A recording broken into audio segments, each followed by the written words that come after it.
Bismillahirrahmanirrahim. Alhamdulillahi rabbil alamin wassalatu wassalamu ala abdihi wa rasulihi Muhammadin wa ala alihi wa ashabihi wa tabi'ihim ajma'in.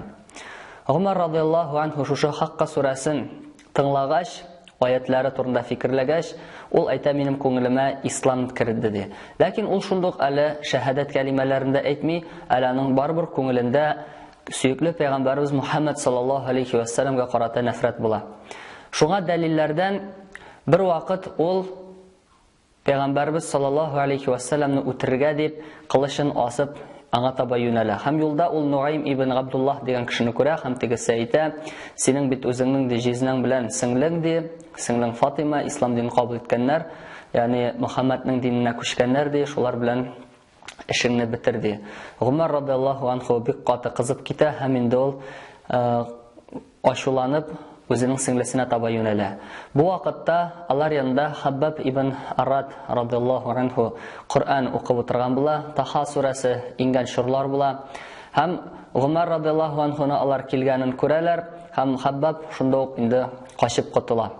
Умар радиллаһу анху килеп керә сеңлеләренә, һәм инде нәрсә сезнең ди сөйләшеп утыр, кем нәрсә укый иде анда ди. Тегесе сеңлесе әйтә, инде без сөйләшеп кенә утырайдык ди. Соңыннан җизнәсе әйтә: "Эй Гомар ди, бәлки син тотынган әйбер, ягъни нашы мушриклар дине ди, хак түгелдер ди. Нәрсә уйлыйсың, хаклык бөтенләй икенче әйбердә булса ди." Гомар радиллаһу анху шундук кызып китә, һәм инде үзенең җизнәсен кыйный башлый. Араларына сеңлесе Фатима керә, һәм инде аларны аерга теләгәндә Гомар радиллаһу анху сеңлесе Фатимага да суга, һәм инде аның битеннән кан китә. Шундук инде Гомар радиллаһу анху сеңлесен шушы хәлдә күргәч, инде ул тынычланып кала һәм әйтә: "Кая бирегез миңа үзегез укыган әйберне, нәрсә ул ди." Ләкин аның сеңлесе әйтә: "Ул ди Аллаһ Тәгаләнең пак сүзләре ди, ә син пишрак булган ди, мушриксың ди. Бар җуынып кил башта ди." Умар радиллаһу анху сеңлесен тыңлый, юынып килә, гусул ала һәм инде менә Таха сурасын укый башлый. Бу вакытта инде Хаббаб ибн Арад чыга: "Гомар сөенди, бәлки ди сиңа пәйгамбәр саллаллаһу алейхи ва салламның дугасы барып ирешкәндер ди. Мин аның булай дип дуга кылганын ишеттем. Эй Аллаһ, сиңа кайсы бәндә сөйклерәк булса, шуларның икесенең берсе белән динеңне куәтләсәң идең. Яки Абу Джахл ибн Хишам, яки Гомар ибн аль-Хаттаб ди. Һәм мин уйлыйм, сиңа Аллаһ Тәгалә күңелеңә иман салгандыр ди." Һәм Гомар радиллаһу анху Таха сурасын укый башлый. Иң беренче анда Бисмиллаһир-рахманир-рахим дип башлана, һәм ул Гомар радиллаһу анху шушы сүзләрне укыгач әйтә: "Бик күркәм" дип. Һәм укый башлый, 14нче аятына җиткәч, анда Аллаһ Раббыбыз булай дип мөрәҗәгать итә кешеләргә: "Аъузу биллаһи минәш-шәйтанир-раҗим.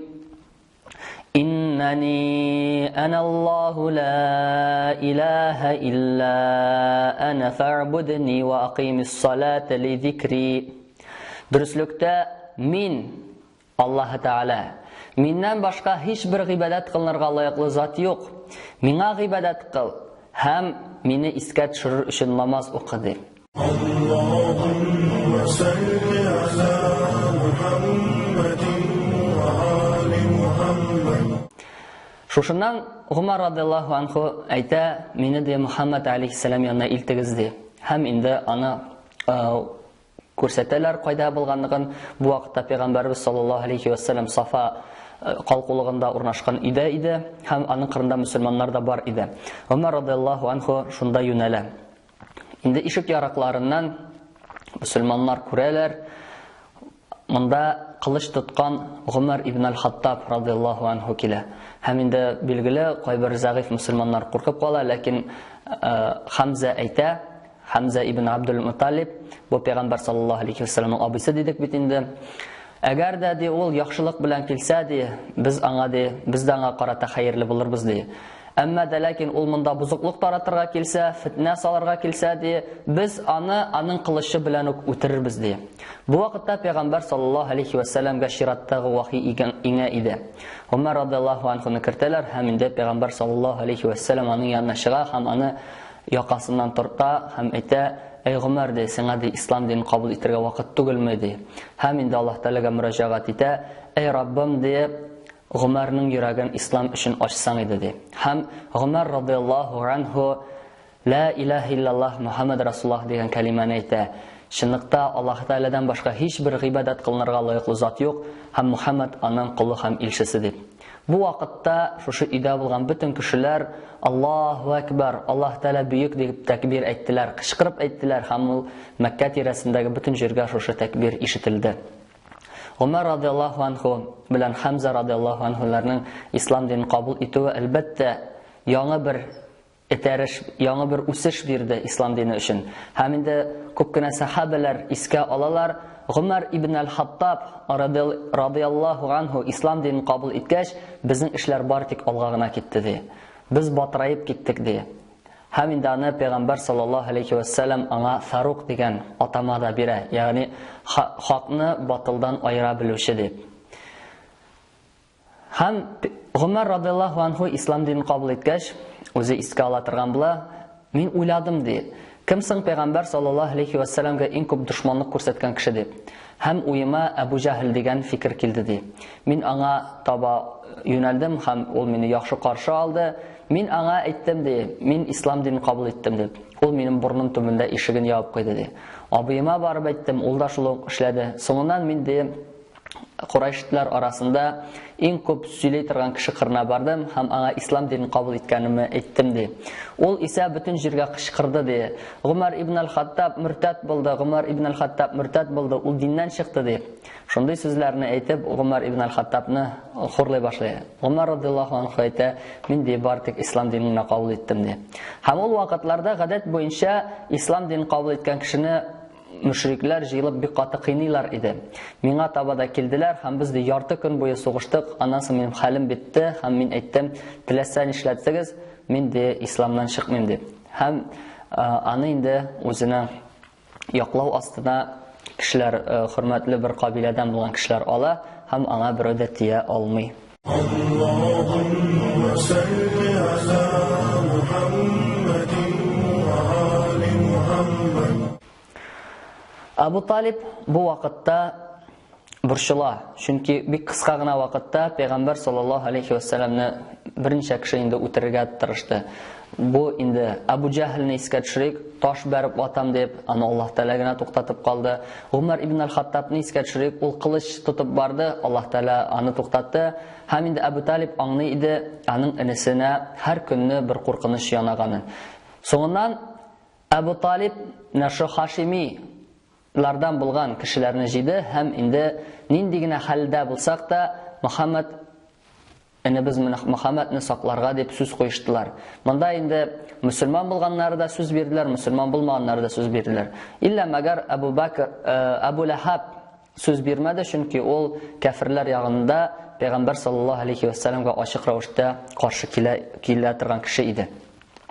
Шушы хәялләрне күргән башка Курайшлар, алар 7-нче пәйгамбәрлек елында, безнең милади календар буенча 617 ел 1-нче Мөхәррәм аеның 1-нче көнендә бойкот игълан итәләр. Бәну Кинана дигән кабиләнең җирлегендә 25ләп Курайш аксакалы җыелып, Нашы Бәну Хашим һәм Бәну Габдул Мутталиб белән, аңа инде Пәйгамбәр саллаллаһу алейхи ва саллям кирә иде бит инде. Алар белән бернинди дә сәүдә килешүләре төзүмәскә, аларга кызларны кияүгә бирмәскә дип бойкот игълан иттеләр һәм аның язып инде Кәгъбәтуллага илеп куйдылар. Һәм инде 3 ел буе бара бу бойкот, бу бик авыр вакытлар була. Мусульманнар бу вакытта инде ашарларына булмау сәбәпле яфрак та ашыйлар, агач яфрагы, хайван тиресен дә ашыйлар һәм әгәр дә инде караван килә икән сәүдә белән, һәм инде менә шу Бәну Хашим яки Бәну Габдул Мутталиб кабиләсеннән булган кешеләр әйбер алырга баралар икән, шундук инде мөшрикләр килеп җитеп, менә шу әйберләрне кыйммәткәрәк ала торган булалар. Һәм шушы 3 ел эчендә шушы җирлектә Бәну Хашим кварталында, Бәну Габдул Мутталиб кварталында һәр вакыт ач балаларның тавышы ишетелеп тора. Бу мондай зулымга нуктаны Хишам ибн Гамр куя. Ул инде берничә мөшрик белән сөйләшә һәм әйтә: "Сез ди риза булырсызмы тук ки ятып йоклаганда ди, шул ук вакытта безнең туганнарыбыз булган кешеләр ди ачтан үләләр. Аллаһ белән ант итәм, мин бу килешү белән, мин бу бойкот белән бер дә риза түгелмен" ди. Һәм алар инде бер-берсе белән сүз куешып, Курайшларның җыелышы булган җиргә баралар һәм инде Абу Җәһлгә каршы чыгалар. Бу җыелышка Пәйгамбәр саллаллаһу алейхи ва саллям Абу Талибны да җибәргән була, чөнки Расулуллаһ саллаллаһу алейхи ва саллямга Аллаһ Тәала хәбәр иткән була. Аллаһ Тәала бу язуны юкка чыгарганын. Һәм инде шушы монда инде низах чыга, шушы башка мөшрикләр әйтәләр: "Инде безнең дә туганнарыбыз ачтан үлә ди, без дә шушындый начар булган килешү төзүдек, үзебез шул ук вакытта тук булып торабыз" ди. Моңа инде бөтенесенә дә каршы чыга Абу Җәһл: "Аның бит язуы бар ди, язуы иленгән, без аны берничә дә юкка чыгара алмыйбыз" ди. Абу Талиб сүзне ала: "Миңа ди Мөхәммәд әйтте, Аллаһ Тәала ул язуны юкка чыгарган дип. Һәм әйтте, әгәр дә ул ялган булса, мин сезгә аны бирергә әзермен" ди. Абу Җәһл әйтте: "Бу ди гадел сүздер" ди. Һәм бөтенесе юнәләләр шул язу кырына. Анда Аллаһ Тәала үзенең кырмыскаларын җибәргән була. Кырмыскалар инде бөтен язуны ашап бетергән булалар, илля мәгәр исемең белән синең, эй Аллаһ дигән сүздән башка. Һәм менә шушы бойкотны инде бойкот килешүен дип әйтик инде юкка чыгаралар. Ләкин шушы 3 ел буе барган шушындай сынау инде Абу Талибның сәламәтлеген бик каты какшаткан була һәм ул шушы якын тирәдә ширләп китә. Аның ширләгәнен мөшрикләр сизәләр һәм инде әйтәләр бер-берсенә: "Карагыз ди, хәзер ул үлеп китсә һәм без аның энесенә бераз зыян салсак, әлбәттә кешеләр, башка гарәпләр безнең турында сөйләячәкләр. Исән вакытында аңа бер зыян сала алмадылар, ләкин үлгәч аны кысырыклый башладылар ныклап" дип. "Әйдә янәдән барыйк Абу Талибка, аның белән сөйләшеп карыйк" дип. Һәм инде бер төркем Курайшит Абу Талиб янына делегация буларак китәләр. Аллаһумма салли ала Мухаммадин ва али Мухаммад. Бу делегация 25 кешедән тора. Алар арасында Абу Җәһл, Утба ибн Рабига, Шайба ибн Рабига, Абу Суфьян ибн Харб кебек аксакаллар була. Иң хөрмәтле кешеләр була. Һәм Абу Талиб инде буларның сүзен тыңлап тора һәм Пәйгамбәрбез Мөхәммәд саллаллаһу алейхи ва саллямның янына чакыра. Алар инде үзләренең сүзләрен сөйлиләр. Расулуллаһ саллаллаһу алейхи ва саллям абысына әйтә: "Абый ди, мин алардан бер генә сүзне таләп итәм. Әгәр дә алар ул сүзне әйтсәләр, аларга бөтен гарәпләр иярәчәкләр. Алар ди бөтен дөнья байлыкларын яулап алачаклар ди. Һәм ди башка мөселман булмаганнар аларга ди җизя түләячәкләр ди." Абу Җәһл әйтә: "Без ди мондый сүзне 10 тапкыр әйтергә дә риза. Нинди сүз бул" ди. Пәйгамбәрбез саллаллаһу алейхи ва саллям ул сүз ди: "Ла илаха иллаллаһ Мухаммад Расулуллаһ" дигән сүзләр ди. Ягъни Аллаһ Тәгаләдән башка һичбер гыйбадат кылынырга лаеклы зат юк, Мухаммад аның кулы һәм илчесе дип әйтегез ди. Шуңа гына иярсәгез, шушыны гына әйтсәгез, сезгә ди бөтен кеше иярәчәк, бөтен кешенең өстеннән чыгасыз сез ди. Өстен булып калачаксыз. Ләкин мөшрикләр бу вакытта инде ризасызлыкларын белдереп, учларына шаба башладылар. Озак та үтми Абу Талиб ширеннән терелмичә инде аңа үлем килеп җитә. Үлер алдыннан аның янына Абу Җәһл һәм тагын бер мөшрик киләләр. Алар янына Расулуллаһ саллаллаһу алейхи ва саллям керә. "Эй абый, ла илаха иллаллаһ" дип әйт, дөреслектә кыямәт көндә мин синең өчен шаһадат бирмен ди. Шунда инде Абу Җәһл белән теге мөшрик бер тавыштан сөйли башладылар: "Эй Абу Талиб, син ата-бабаңның диненнән чыгырсыңмы әллә" дип. Абу Талиб әйтте: "Юк, мин аларның динендә калам, мин аларның диненә тугры булып калам" дип әйтте. Пәйгамбәр саллаллаһу алейхи ва саллям әйтте: "Миңа килгәндә ди, мин синең өчен Аллаһ Тәала миңа тыйганчы ди гафу сорармын" ди. Һәм узак та үтми инде Абу Талиб менә шуны мөшрик хәлендә үлеп китә.